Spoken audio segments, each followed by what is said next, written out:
Okay. Okay, well, welcome, welcome, welcome. I'm so excited tonight. We have a very, very special guest tonight. We are kicking off our Monday evening training sessions on becoming a better woman. A Proverbs 31 winner woman, we call her on this channel. She's shrewd, she's intelligent, she's strong, she's capable, she's charming, she's witty, she's kind, she speaks with wisdom.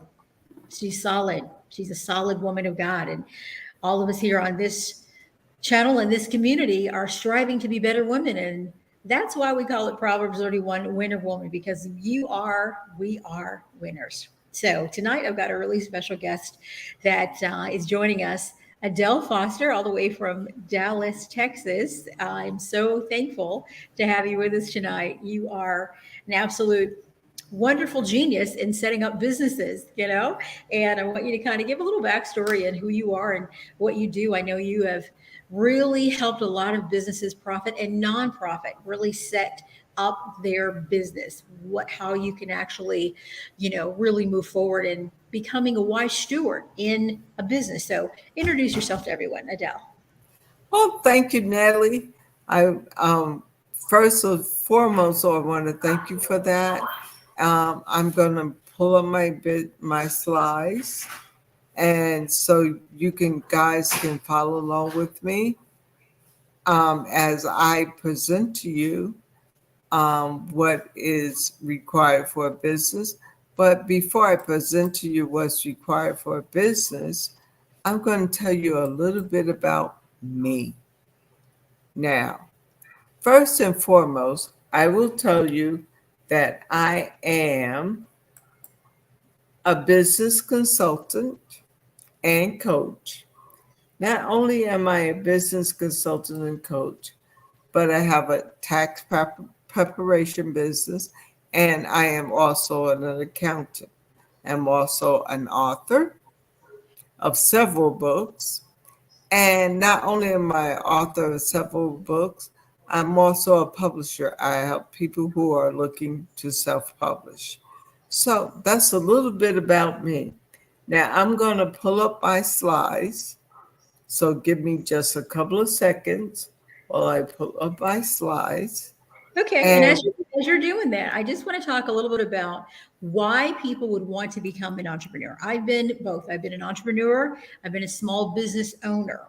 And there is a difference between the two very, very greatly. A lot of times, you look at a small business and you think, oh, that's an easy thing to do. I can create an LLC and just kind of get involved and do it. But you kind of have to have the vision in advance to know where you want to end up at the end. So, let's discuss that a moment. Why would anyone want to be a entrepreneur versus a small business owner? well, we will talk about that, Natalie, because it's a lot of people that decide that they want to be um, a business owner, but they don't realize what it takes to be a business owner. It's more than just saying, hey, I want to be in business. You want to do more than just be in business, but you also want to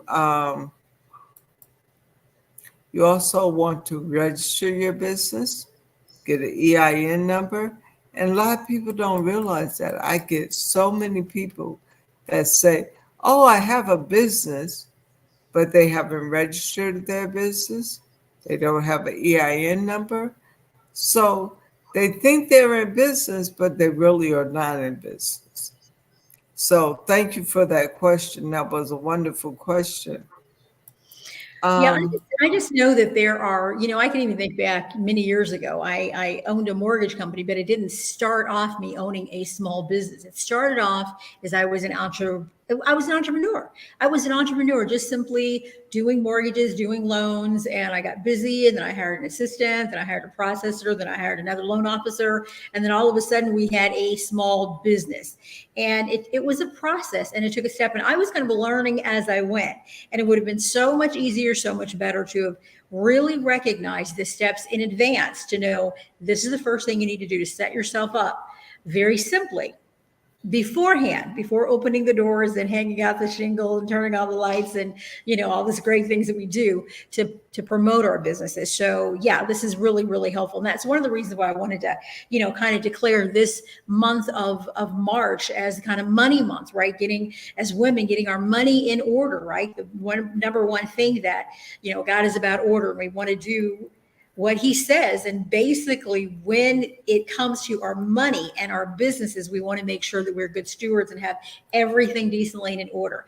Because the more that you have in order, the more that you can multiply.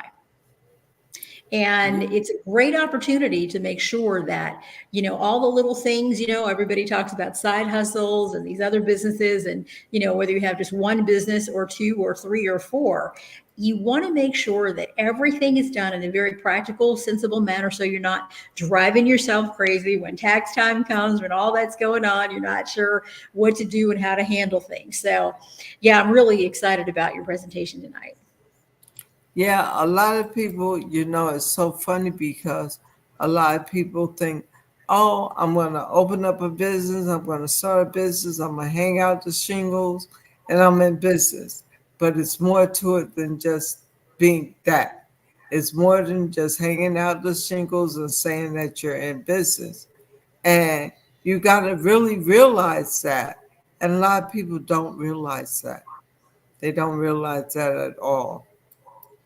So I'm gonna, let's see, it's still uploading. So I'm gonna talk a few minutes about starting a business, what it takes, while my slides are uploading. So one of the things that I will tell you on what it takes to start a business is that you do have to register that business. And you can register your business with your local county clerk's office, or you can register it with the state. Registering it with your local county clerk's office means that you are now registered as a small business.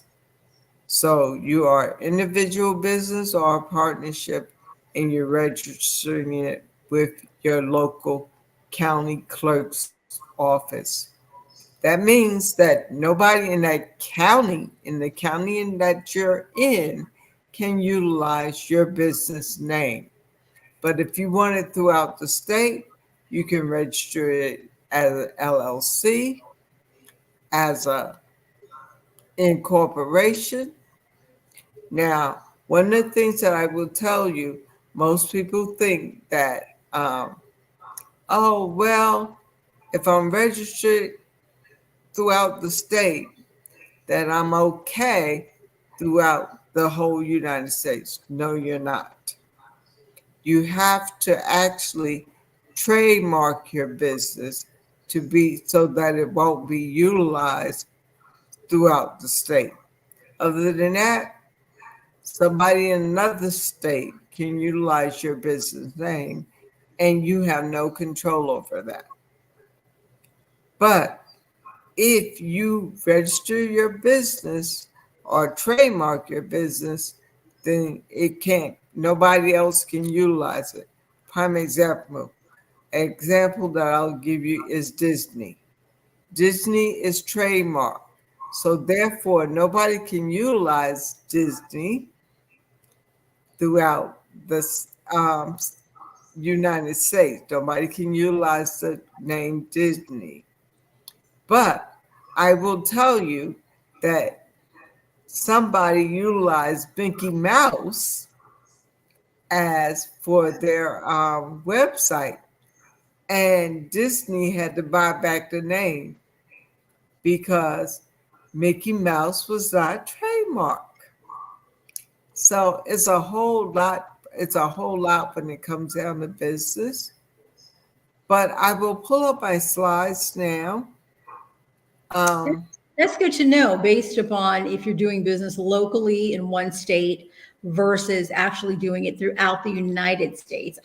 That's good to know that you actually have to be trademarked throughout Yeah. so that no one else can utilize your name. So it's got to be that unique to yourself that it's just a one of a kind. Okay, that's good. Let me pull up my slides. Okay. Can you see my slide Yeah. now? Yes, yes. Okay. Perfect. So I'm going to go on. Oh, hold on.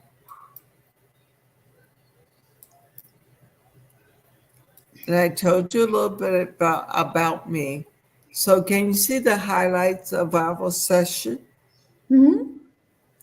You can see that? Yes. Okay, so what I'm going to cover, what's the big idea? And when I ask, what is the big idea? What idea does anybody have? Natalie, if you have a big idea, whether you're in business or you're thinking about starting a business, if you can just put it in the chat, and Natalie can, if you can tell me who put something in the chat and what they are saying. Okay. This is so clarifying the question is that you want a big idea. What kind of businesses one want to start? Is that what the question is? What kind of business they want to start or if they are already in business. Okay. All right.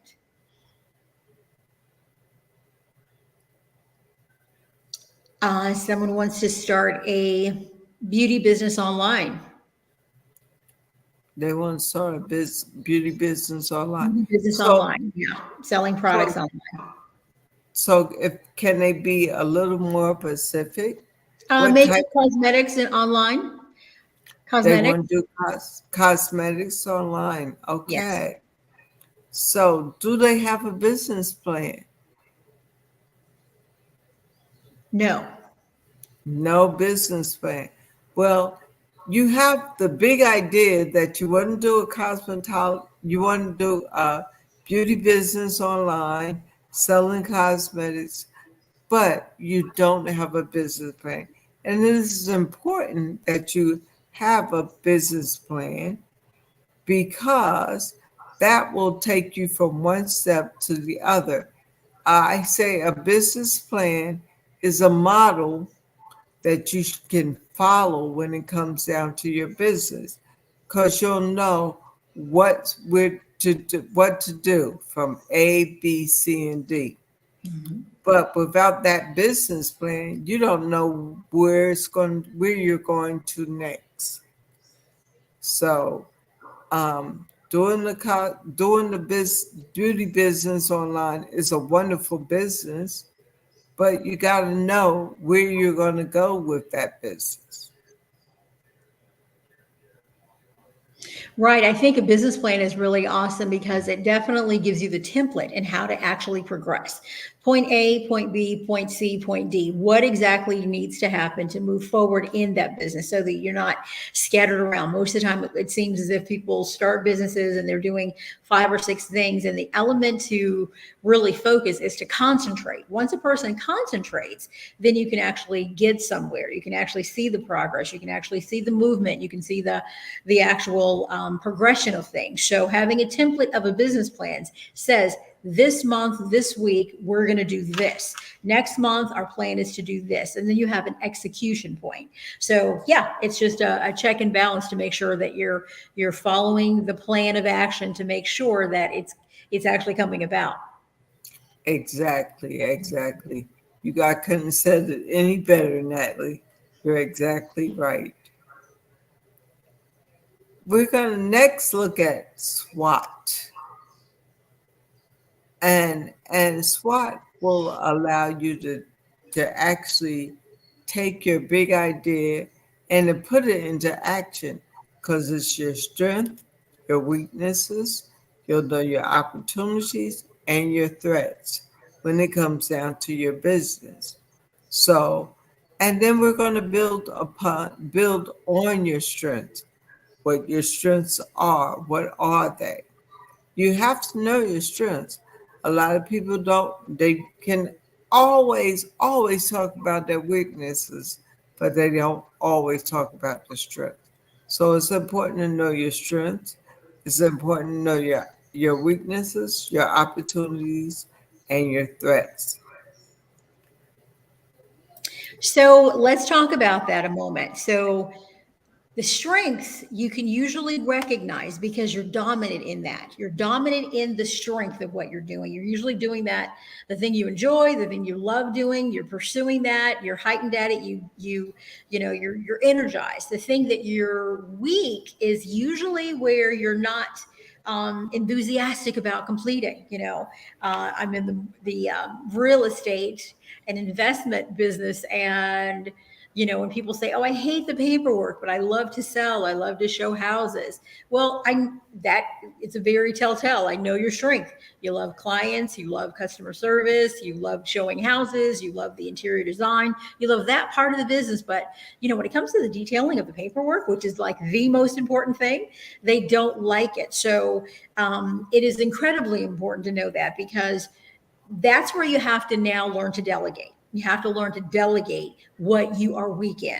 I had to learn that years and years ago. And it's a hard thing, especially if you're a person that really likes to maintain a lot of control, really likes to maintain everything being kind of under your own thumb. But when you find competent, capable people to assist you in your mission, then it's a lot easier to feel like you can turn the reins over and delegate. So strength and weakness. What's your next acronym? You said with the SWOT. On the SWOT, you talked about your strength and what are your weaknesses. Mm-hmm. And I think for you, Natalie, your weakness is the paperwork. Am I not correct? Well, it used to be. I'm much stronger in that now, for sure, for sure. But there was another word that you said after that with the SWOT. The opportunity or the threat? The opportunity. Okay, expand on the opportunity. Okay, so what is the opportunity?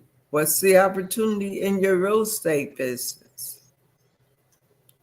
Do you see any opportunities there?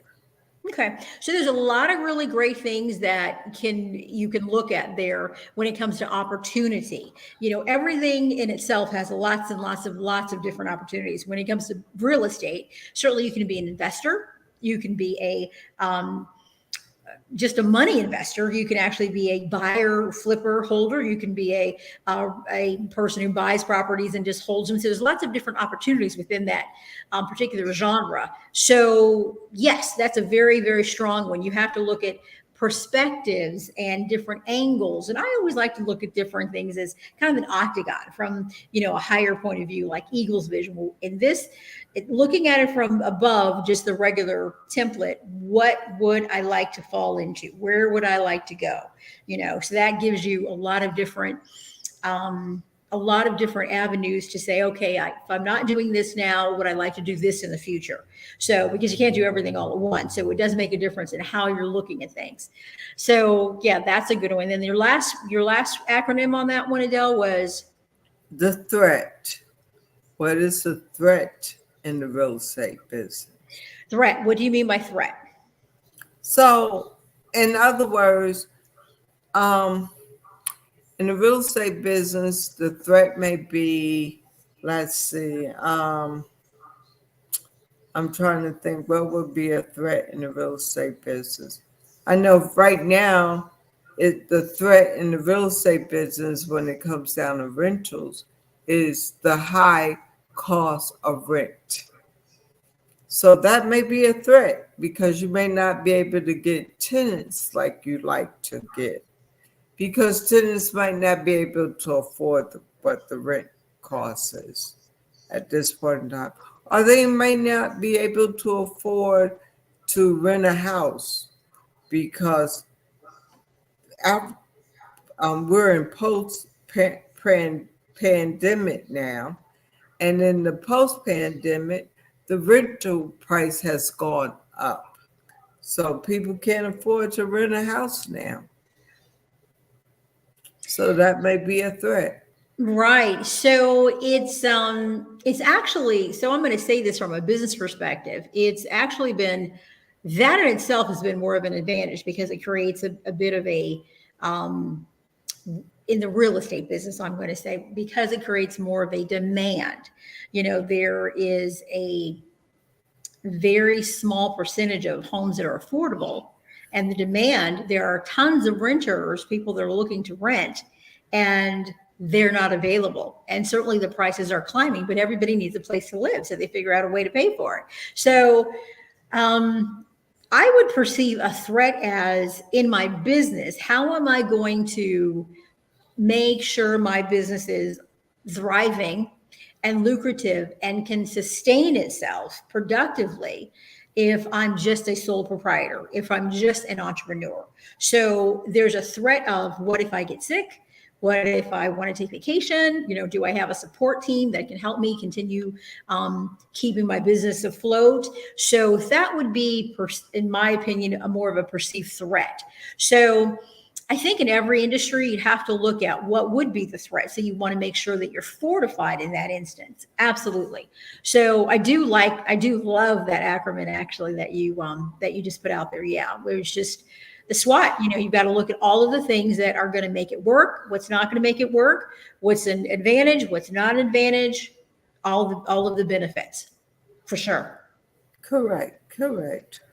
And then we're going to look at how to build on your strength. So we're going to look at that tonight as well. So I'm going to move on to the next slide. And I want to talk about, every business starts with an idea. So Sam Walton, he started out with an idea. He started out with a convenience store.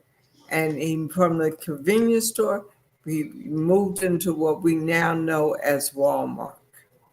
So you see, he started out very small with the convenience store. And then he started out with an idea.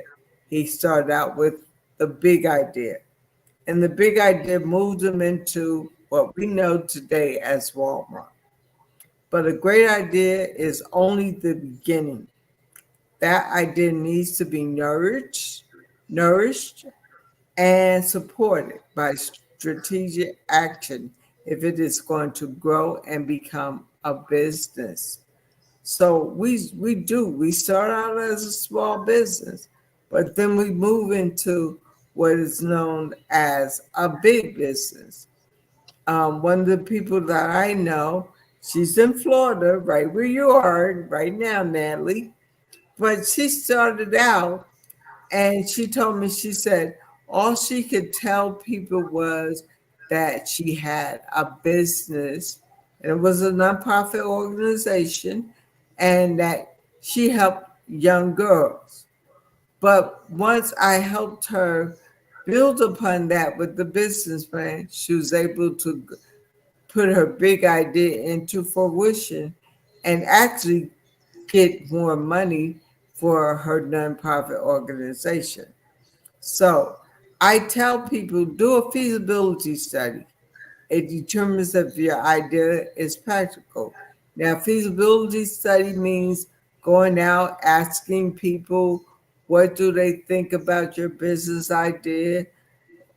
Is it something that they would buy into?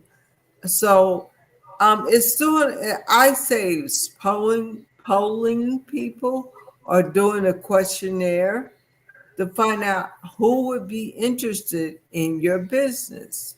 Is your business workable?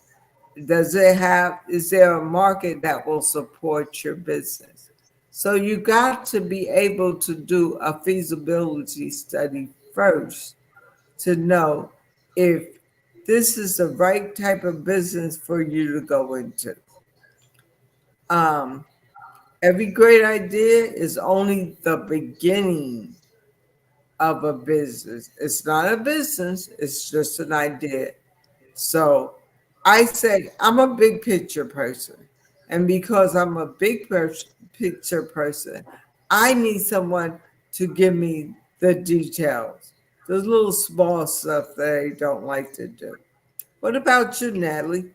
Are you a big picture person, or are Very you? much so. A big picture person. Oh my gosh, for sure. Yeah. It's amazing because sometimes I get ahead of my natural gets ahead of my real picture. I'm like way out there in advance, but and I just have to kind of catch up with myself. But I really understand the feasibility factor where you have to kind of do a polling, or I often do when I come up with something new, kind of a focus group, and I just simply do a focus group, several different people and who I think would actually benefit from that particular service. Or product, and I just do a focus group, and from that I can kind of get a little litmus test on what's really going to happen and what really goes on and what's needed there, and how I should tweak it to kind of really suit the market. Right now there's so many things online that a person could sell. Women, we as women, I mean, oh my gosh, when it comes to products and services, there's just never an end, right? Because we are consumers, so there's all kinds of things that we are naturally buying all the time, and I think the biggest thing is finding your niche market, what makes your product special, what makes your product different, and coming up with an angle so that it can be very much so unique to you, because people buy who you are and what you have to offer, but they also are just not buying lipstick. They're buying lipstick because you have made it unique and different. We are the Proverbs 31 Winner Woman Group, and we are branding ourselves as such because we believe that women possess incredible qualities that make them winners. And we encourage everyone to just move to the next level in every area of their life, to just step it up and become more of the woman that God has called them to be. So I think that through these workshops on Monday nights, it's going to be really important to just kind of tap into certain things that as a woman out there, if you've never thought about going into business, you've never thought about doing, what we call side hustles or other kinds of businesses, look into that now, because just the way that things are, in the economy, it really takes, you to master your skill set. And I do mean master your skill set, where you're able to, really push forward and find out what your strengths are so that you can utilize that and profit from it in the marketplace. Earlier today, I, did a little promo about this particular session, Adele, and, I was reminded earlier where the scripture where Elijah was talking to the widow woman. She had come to him and simply asked, what's in your house? What's in your house? Her husband had died. She didn't have any resources. And he looked at her and said, what do you have in your house? What do you have in your house? What skills do you possess? What do you have that you can market? How can you benefit others? And she said, just a bottle of oil. And she went back. She followed instructions. She put the business plan together. She borrowed her vessels from her neighbors, not a few. She borrowed hundreds of them, hopefully, right? As many as she could possibly fit in her household. And God provided the oil, and she sold it and profited from that for a long time. Her son, she profited from it. That's right. Long time. She was, so it's the same thing. I think a lot of times, and, we get great ideas, we get genius ideas, we get, woo, this is it. I'm going to make $1 million off this. And we get the idea, but we have to make sure we're actually doing the steps, going further so that we can, put things in place so that we can really multiply, hearing the plan, writing the vision, getting around new resources that will cause us to get the education and the knowledge that we need to level up so we can be successful, so we can sell that oil and make lots of money and benefit from it long term. Yeah. And Natalie, that is one of my favorite scriptures. I'm glad that you brought that one up, because that's from 2 Kings chapter 4. And Elijah did ask her, what's in your house? And she said, all I have is a pot of oil. And he told her to take that oil, and he told her for her and her sons to lock up in her house and to pour that oil in those canisters and then take it to market and sell it. And she sold out of the oil, but she had more oil still left in her house. That's right. And I say that was her overflow, because that was her overflow. It allowed her to live off of it for years and years to come. So That's a good scripture. I'm glad you brought that one up. I will tell you that the roadmap to entrepreneurship will teach you how to expand on your idea and give it wings to fly. And the process isn't easy, and you must be willing to work through the process to get results. And a lot of people are not willing to work through the process. I know I like to I come up with the idea, I put it, implement it, put it into place, but there was a process, and I was missing that process. And so I'm so thankful to my sister because my sister allowed me, she did the checks and balances for me. So I was able to actually put the checks and balances into place. So I'm going to move right along, and I'm going to talk about the SWOT and to briefly explain, determine if the idea is workable. So let's start with the strengths. Excellent customer service. I'm going to take one from each one of these. And with the excellent customer service, I think about the dry cleaners that I used to take my clothes to. Now, this woman, her name was Nikki, and she gave me excellent customer service. And I say it's excellent customer service because if a button was missing off of a pair of pants or my pants needed hemming, she would hem it up. She would replace the button. She would put another button on my pair of pants and didn't charge me extra for it. She always remembered my son, who came and actually had his clothes dry cleaned there. And she would tell me if my son came by. She even remembered when my son had his daughter, and she told me about my granddaughter and how she got the opportunity to meet her. But this woman always knew how to give me excellent customer service. I'm going to go into weaknesses. And the weaknesses, you might still be using a paper appointment book. You don't have to do that now. And a lot of us, I know I was good for it. I loved my day timer because I could write in it, write down my appointments, knew when my appointments were because I had a day timer. But today, I don't use my day timer. I use my phone, or technology allows us to keep up with our appointments.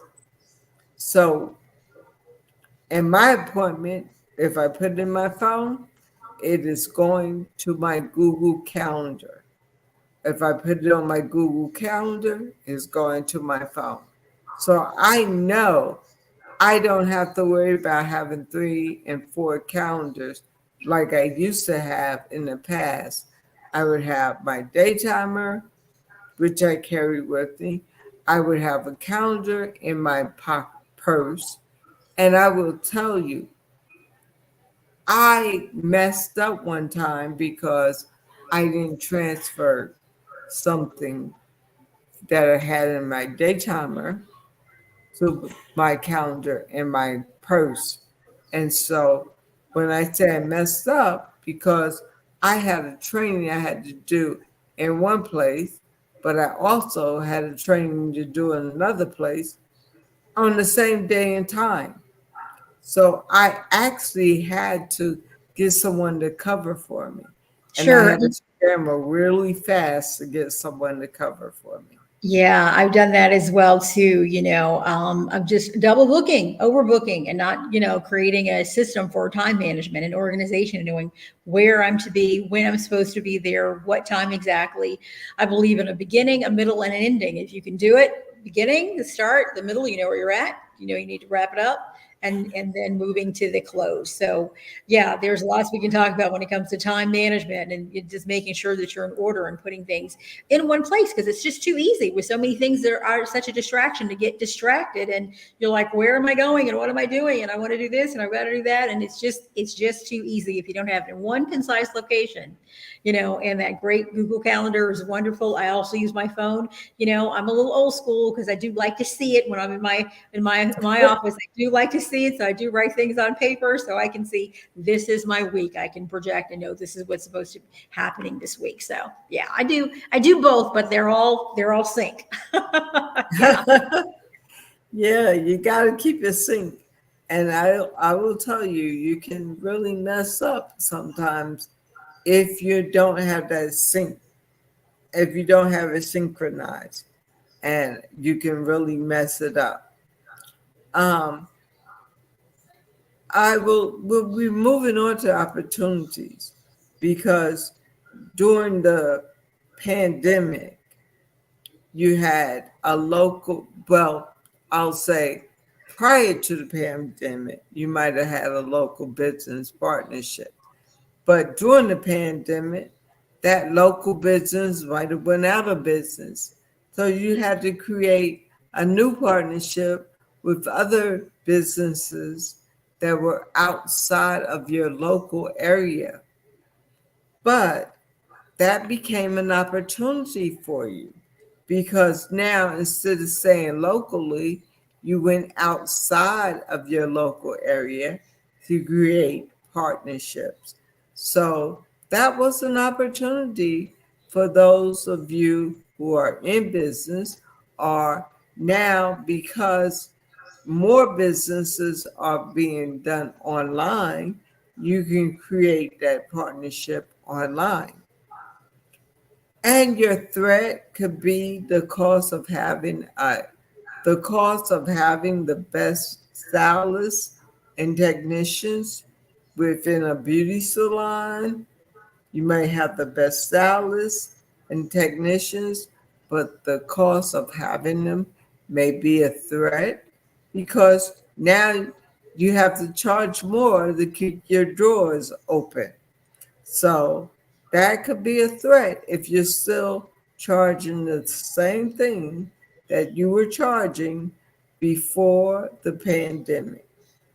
So I'm going to say, look at your costs now. You may have to go up in pricing. Everything's going up now because of the economy. But that may be a threat. So you got to think about that.